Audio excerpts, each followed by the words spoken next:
సోమాజిగూడలోని press club లో Telangana private teachers forum ఆధ్వర్యంలో media సమావేశం నిర్వహించారు। ఈ సమావేశంలో డిపిటిఎఫ్ రాష్ట్ర అధ్యక్షుడు షేక్ షబీర్ మాట్లాడుతూ పోరాడి సాధించిన తెలంగాణ ఇన్ని సంవత్సరాల తర్వాత కూడా అన్ని శాఖల్లో ఆంధ్ర ఆధిపత్యం ఉందని, అలాగే విద్యాశాఖలో కూడా ఆంధ్ర ఆధిపత్యం అతి క్రూరంగా ఉంది అని, అధికారులంతా ఆంధ్ర వారే కావడం వల్ల కింది స్థాయి ఉద్యోగులు ఉపాధ్యాయులు అనేక కష్టాలు ఎదుర్కొంటున్నారని, ఏ ఒక్క సమస్యకు కూడా పరిష్కారం లభించట్లేదని అన్నారు।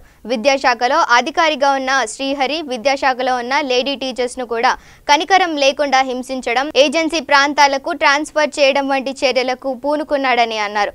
ప్రభుత్వం జోక్యం చేసుకొని శ్రీహరిని సస్పెండ్ చేయాలని డిమాండ్ చేశారు। అనంతరం తెలంగాణ విద్యాశాఖలో ఆంధ్ర అధికారుల ఆధిపత్యం అనే పోస్టర్ను రిలీజ్ చేశారు। ఈ కార్యక్రమంలో డిపిటిఎఫ్ రాష్ట్ర అధ్యక్షుడు షేక్ షబీర్, ప్రవీణ్, నవీన్, రాజు, జాకీర్ మరియు సందీప్లు పాల్గొన్నారు। సోమాజిగూడ ప్రెస్ క్లబ్ లో తెలంగాణ విద్యాశాఖలో ఆంధ్ర అధికారుల ఆధిపత్యం పైన పోస్టర్ ఆవిష్కరణ కార్యక్రమం నిర్వహించడం జరిగింది।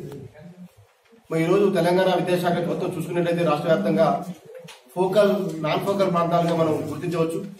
అంటే రెవెన్యూ ఎక్కువ వచ్చినటువంటి జిల్లాలని ఫోకల్ జిల్లాలుగా, రెవెన్యూ లేనటువంటి జిల్లాలని రూరల్ ఏరియాని, ఏజెన్సీ ప్రాంతంలో జిల్లాలని నాన్ ఫోకల్ చెప్పడం జరుగుతుంది। మరి ఈరోజు ఫోకల్ ప్రాంతంలో ఈరోజు మొత్తం కూడా తెలంగాణలో ఫోకల్ ప్రాంతాల్లో మొత్తం పోస్టింగ్ మొత్తం కూడా ఆంధ్ర అధికారులకి ఈరోజు కట్టబెడుతున్నారు। మరి తెలంగాణ రాష్ట్రం వచ్చిన తర్వాత తెలంగాణ ఉద్యోగస్తులకి ప్రమోషన్ రాకుండా, పదవులు కల్పించకుండా ఆంధ్ర విద్యాశాఖ అధికారులకు ఒక్కొక్కరికి రెండు జిల్లాలు ఫోకల్ పోస్టింగ్ ఇవ్వడం అనేది ఈ ఒక అక్రమాలకి ఒక అడ్డాగా ఈరోజు డిఎస్సీగా ఈ పోస్టింగ్ జరుగుతుంది। మరి ఎవరు చేస్తున్నారు ఈ పోస్టింగ్? ఎందుకు వీళ్ళకి ఎలాంటి ఎక్స్పీరియన్స్ లేకున్నా కూడా వీళ్ళకి అర్హులు కారణం ఆంధ్ర అధికారులు ఎందుకు పోస్టింగ్ ఇస్తున్నారు అని చెప్పేసి మేము ఎంక్వైరీ చేస్తే అవినీతిగా అక్రమాల పద్ధతితోటి డబ్బులు ఇస్తూ డిఎస్సీలో శ్రీహరి అనే ఒక వ్యక్తి వీటన్నిటి కూడా అక్రమాలకు పాల్పడుతున్నారన్న విషయం కూడా చాలా స్పష్టంగా తెలిసింది। మరి తెలంగాణ ఉద్యోగులు ఈ రోజు మొత్తం కూడా ఏజెన్సీ ప్రాంతాలలో ఈ రోజు మహిళలను చూడకుండా వాళ్ళని తరలిస్తూ మరి ఆంధ్ర మహిళల్ని ఈ రోజు విద్యాశాఖ అధికారులుగా హైదరాబాద్ కానీ రంగారెడ్డి జిల్లాలో మొదలు నియమిస్తూ కరీంనగర్, ఖమ్మము, నిజామాబాద్ ఇలా చెప్పుకుంటూ పోతే అన్ని ఫోకల్ ప్రాంతాల్లో కూడా 90% ఆంధ్ర అధికారులు ఉన్నారు। మనం ఎప్పుడైతే డిపిటిఎఫ్ ద్వారా డిమాండ్ చేస్తున్నాం, ఫోకల్ ప్రాంతాల్లో మొత్తం ఉన్నటువంటి విద్యాశాఖ అధికారిని కేవలం తెలంగాణ వాళ్ళని నియమించాలి, ఆంధ్ర వాళ్ళని తొలగించాలి। ఈ అన్నిటికీ అవినీతికి అడ్డగా మారుస్తూ ఇలాంటి అక్రమాలు పాల్పడుతున్నటువంటి డిఎస్సీలో ఉన్నటువంటి అధికారి ఎవరైతే శ్రీహరి ఉన్నారో ఆయన వెంటనే సస్పెండ్ చేయాలి, ఆయన మీద ఎంక్వైరీ చేసి తన మొత్తం కూడా అవినీతి యాక్టివిటీస్ మొత్తం కూడా బయట తీసి ప్రభుత్వ పరంగా శాఖ పరమైన చర్యలు తీసుకోవడం కూడా తెలంగాణ ప్రైవేట్ ఫోరం డిమాండ్ చేస్తున్నాం। అదేవిధంగా ఈ రోజు హైదరాబాద్ జిల్లా చూసినట్లయితే 25 పోస్టులకు డిప్యూటీ పోస్టులకు 24 పోస్టులు మొత్తం కూడా ఆంధ్ర వాళ్ళు ఉన్నారు। ఒక్క రెగ్యులర్ పోస్టు లేదు, దాంట్లో ఒకే ఒక రెగ్యులర్ పోస్ట్ ఉన్నది। 24 పోస్టు ఇన్ఛార్జ్ పోస్టులు కూడా ఆంధ్ర వాళ్ళు ఉన్నారు। మరి ఆంధ్ర వాళ్ళు ఎందుకు నియమించుకున్నారు? కాబట్టి రాష్ట్ర వ్యాప్తంగా ఉన్నటువంటి ఎంఈఓ పోస్టులు కానీ, డిప్యూటీ పోస్టులు కానీ, అదేవిధంగా జిల్లా విద్యాశాఖ అధికార పోస్టులు కానీ మొత్తం కూడా పూర్తి స్థాయిలో తెలంగాణ వారిని నియమించాలి।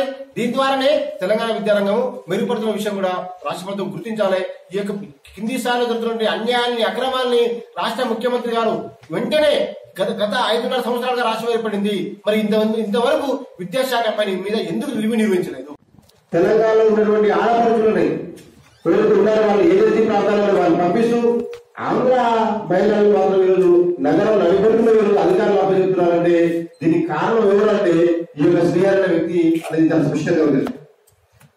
అవినీతికి పాల్పడుతూ, అక్రమాలకు పాల్పడుతూ ఒక కమిషన్ కూడా తన ఆధీనంలో ఉంచుకొని కీలు బొమ్మలాగా తయారు చేసుకుని డిఎస్సీలో చక్కెర గుర్తున్న శ్రీహరిని వెంటనే తొలగించాలి, తన మీద ప్రభుత్వం వెంటనే ఎంక్వైరీ చేయాలని కూడా తెలంగాణ ప్రైవేట్ టీచర్స్ డిమాండ్ చేస్తున్నారు।